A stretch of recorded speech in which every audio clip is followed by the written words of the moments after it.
I was in my early 20s when I first got diagnosed with MDD, major depressive disorder. To be more precise, I think I was either 20 or I might have been 21. Yeah, I was probably 21. This was in 2015. Was it 2015? Actually, I think it was 2016. I was in the final year of my bachelor's degree in classics at the University of Reading. Yes, that's right. I studied ancient Greek and Latin at the University of Reading. It's a very long story why I wanted to do that, but you have to understand the mentality and the mindset of all people on the cusp of adulthood in their late teens in the early in the 2000s and the early part of the 2010s, because it was pretty much a given for all of us that we would go to university, and from then on, our life would be set. It was basically part of the rite of passage. There was no talk of whether or not going to university was worth it or not, but it was basically seen as a common good. And I went in to study classics because at the time I was doing really well in my Latin GCSEs, and my family were delighted at the prospect of them having a classics scholar in the family. God, a scholar. I soon discovered very early on in my degree that I hated classics. I just wasn't as good at it as I thought. I wasn't a natural born student, and my mental health had already actually been spiraling from the very beginning when I first started. But by my final year, it had gotten so bad, so intolerable, that I basically cloistered myself in my dormitory room. I was actively refusing to go out and meet people. I was spending all my time playing video games, just idling away on the internet, lying on my bed,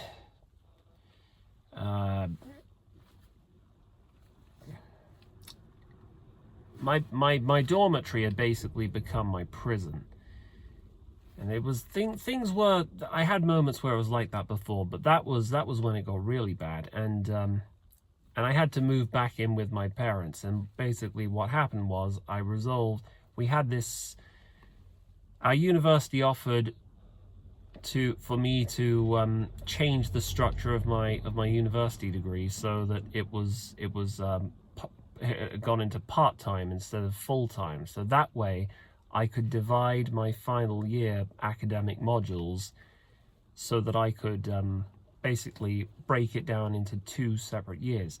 It's not really, I can't really imagine something like that happening in the past, back when higher education was seen as a lot more valuable and prestigious, and only the really serious and clever people went to do it. But yes, anyway, that's what happened with me, and I got my first diagnosis for MDD with a psychologist in London, and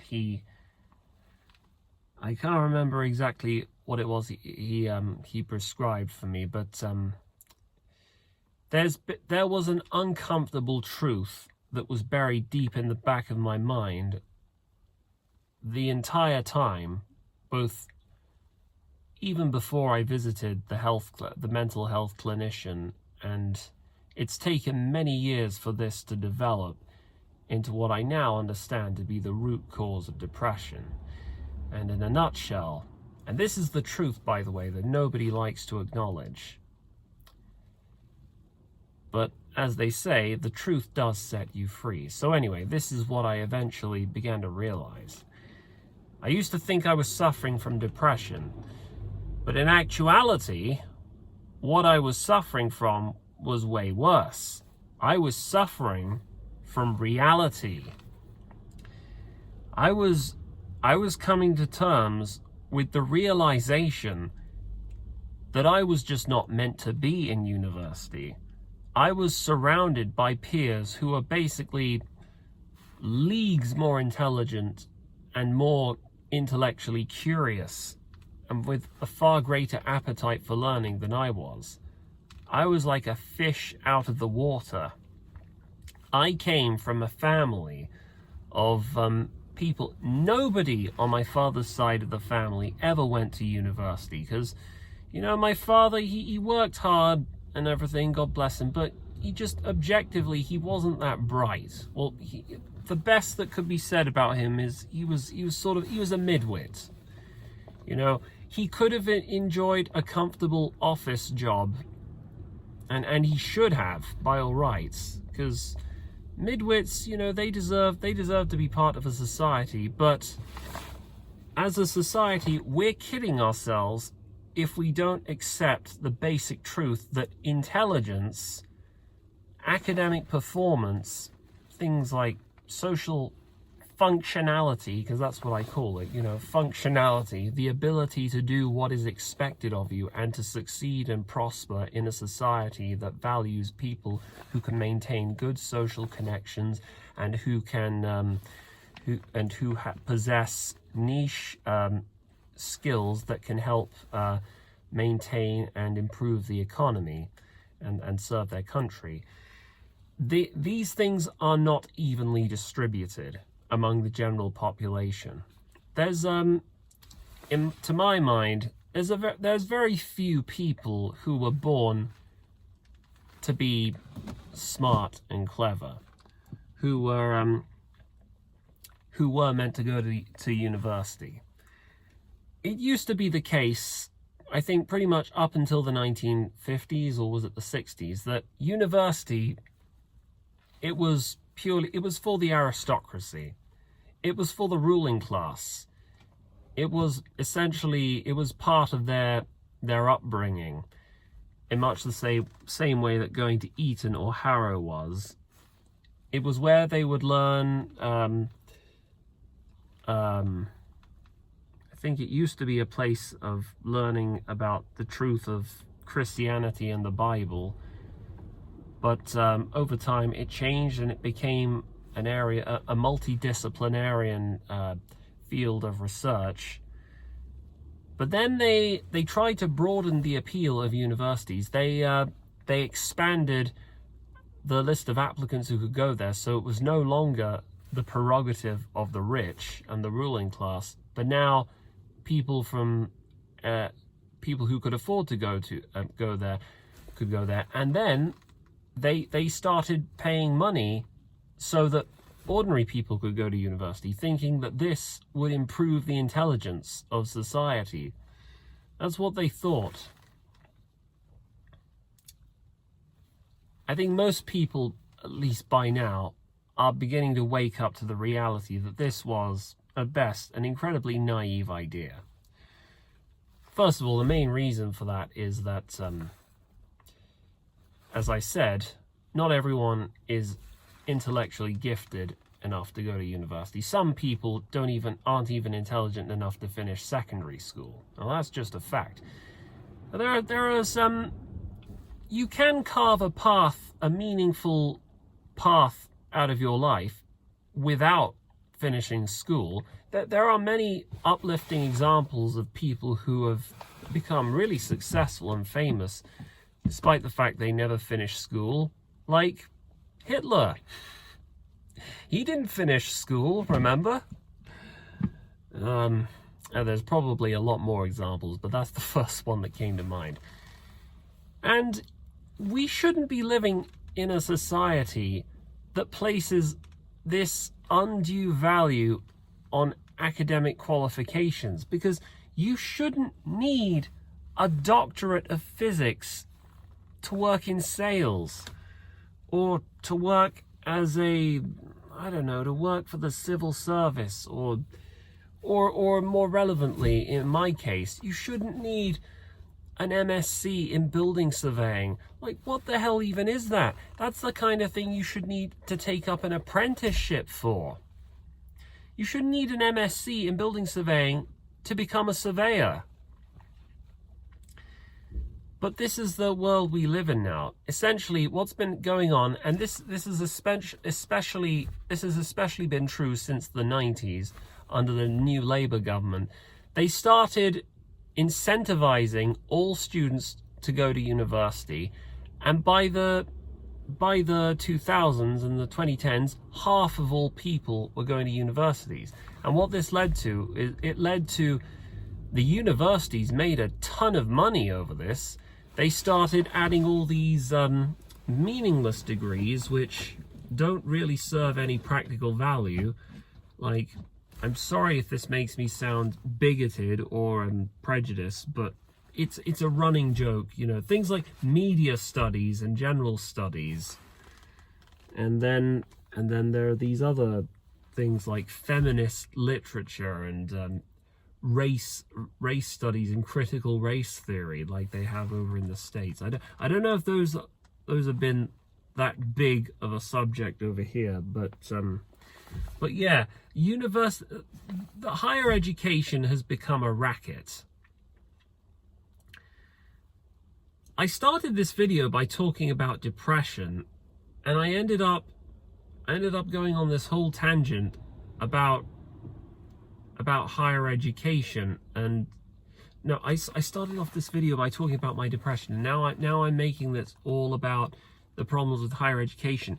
Anyway, I kind of went off on a big tangent there, woo. But anyway, what does this mean for me and the story of me and my depression? Well, my early 20s, it was the time where I was waking up to reality and discovering that I was a lot more of a flawed person than I thought. I wasn't as smart, I wasn't as wise, as clever, as useful as I thought I could be.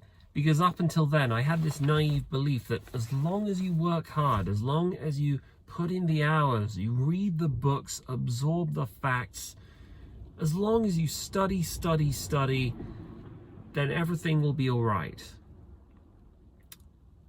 But what my actual lived experience taught me was a lot different. First of all, I learned it doesn't matter how hard you work, you can't change what interests you and what doesn't interest you. And it's a fact, it is a known fact, that really clever people, they are stimulated by learning. It's what gets their rocks off.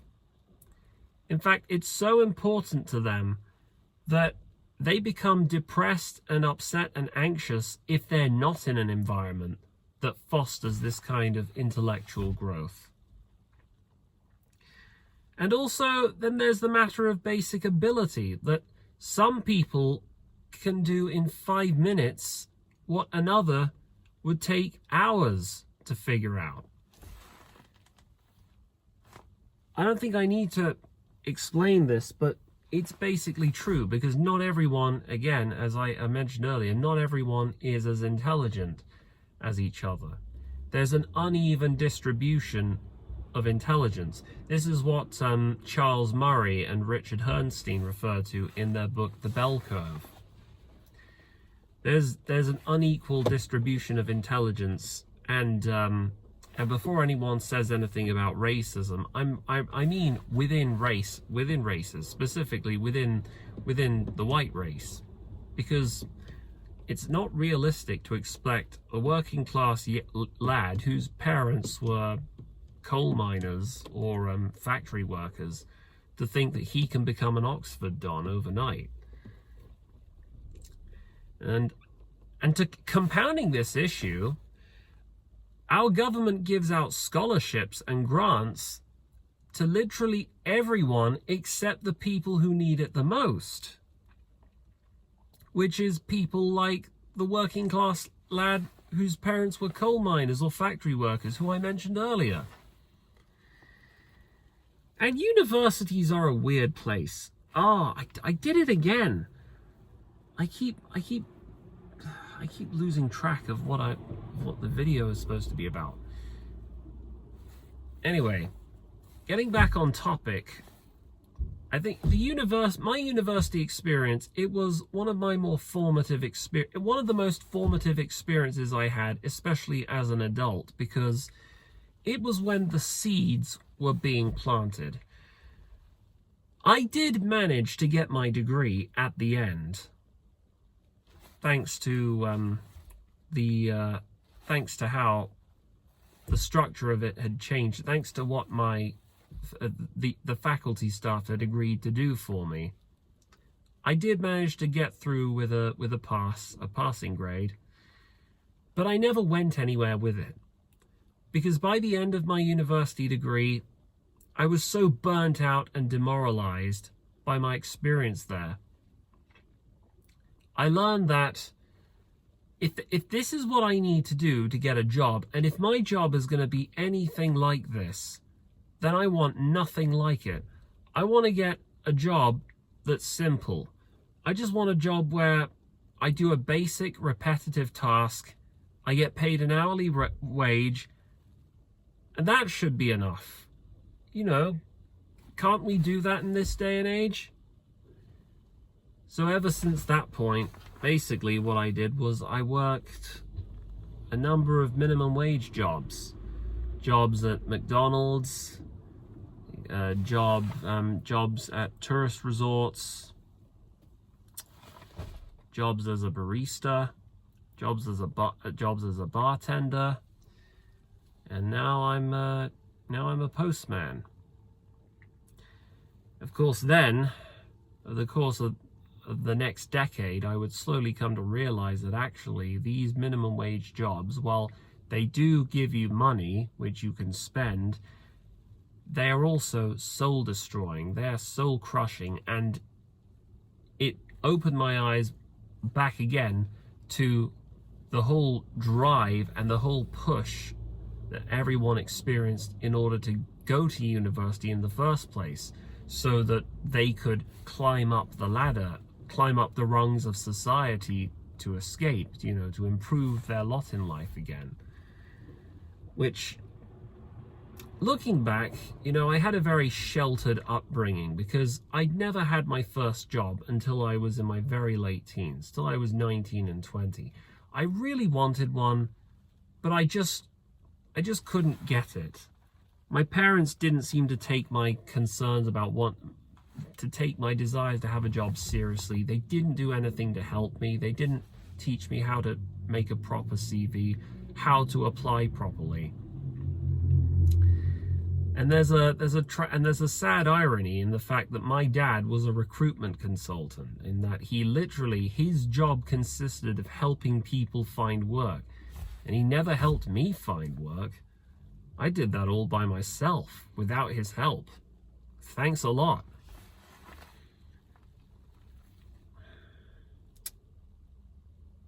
But you know,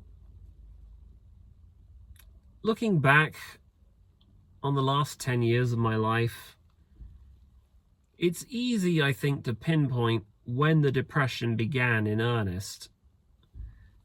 It has been increasing over the years for very obvious and notable reasons, because depression is about how you cope with reality. It's one of many different ways you can react when you're confronted with the reality that you're just not as clever, you're not as useful, you're not as valuable to society as you thought you were. That's what it was in my case. There are other ways of coping with it, but there are other ways you can react. But that is probably what I suspect is the main one. And honestly, looking back, it's difficult for me to say what I would do differently, because my entire journey from then to now has been one of discovery. About me, it's been basically a heuristic method of me just trying different things and finding out what works and what doesn't. And so far, all I've been doing is crossing off things that didn't work. I worked for McDonald's for a few years. it worked for a little while, and then I got sick and tired of it, so I stopped working for that. Then I worked briefly as a bartender. That worked for a little bit. Then I went to Canada and tried that for nearly a year. Yeah, I'll probably make another video where I talk about that more often and in more detail. And then that didn't work. You know, the pandemic hit around that time. And then I got another job working as a bartender again. And that definitively, I can say, that didn't work. I'd spent enough time working there to know that it wasn't working anymore, so I crossed that off. Spent a bit of time on benefits, and then I got tired of being on benefits, so I went looking for work, and then I started working as a barista. And then that didn't work, so I crossed that off. And what happened after that? Oh, there was a brief stint where I worked in a warehouse as a packer for Amazon. That was just for a few weeks, but yeah, that didn't work. And then eventually, I think after some time, I spent quite a bit of time out of work doing my MSc. And then I ended up here, being a postie. At some point, I think if my past experience is anything to go by, I'm probably going to cross this one off the list and move on to something else. Because that's what my life has been like. It's been a series of trying this, getting bored of it, then moving on. In hindsight, what can I infer from all the things that have happened in the past 10 years? The fundamental reason why I'm depressed is because, well, it's very simple. I lack the intellectual skills and the personality type to stay committed to a field of industry that is intellectually stimulating for me, to one that motivates me to work hard. I know that I can't sit still and think straight and focus in an environment that makes me feel at home and comfortable and like a valued member of society. And I realize that I am certainly not the only one who feels like this. I think there are many, many thousands, probably hundreds of thousands or even millions of people of my generation who feel the same way, because we were all lied to. How do you contend with the reality that you've basically, you were lied to? In my case, I don't really have an answer. But depression is a logical corollary when you come to terms with your own limitations and society, the conventional wisdom of society and your own logic, your own understanding of yourself and nature. You can't find an answer to that. Anyway, that was a bit of an unstructured ramble, yeah. But that's more or less a history, my history dating back the last 10 years and the past 10 years and how I got to where I am now. And depression is an existential problem. It's not a mental health problem. To some extent, I even wonder if there is such a thing as a mental health problem, because you can't separate mental health from your state of being. There's got to be a reason why you're depressed and why you're anxious. I'm less certain about things like schizophrenia and multiple personalities, but that's my outlook on it. It didn't come about overnight, and I think it will be many, many years before it goes away, if indeed it goes away. Part of me suspects that it will stick around forever. But this is just part of who I am. I have no choice but to just carry on and go about my daily life with it, because it's part of who I am. It is who I am. I can't look at myself in the mirror and say this is not me, because that's just not true anymore. It's become so integrated with my existence that to say that you are not depression, the depression is not you, that is just blanket denial at this point. Anyway, I gotta finish my route. I'll see you later.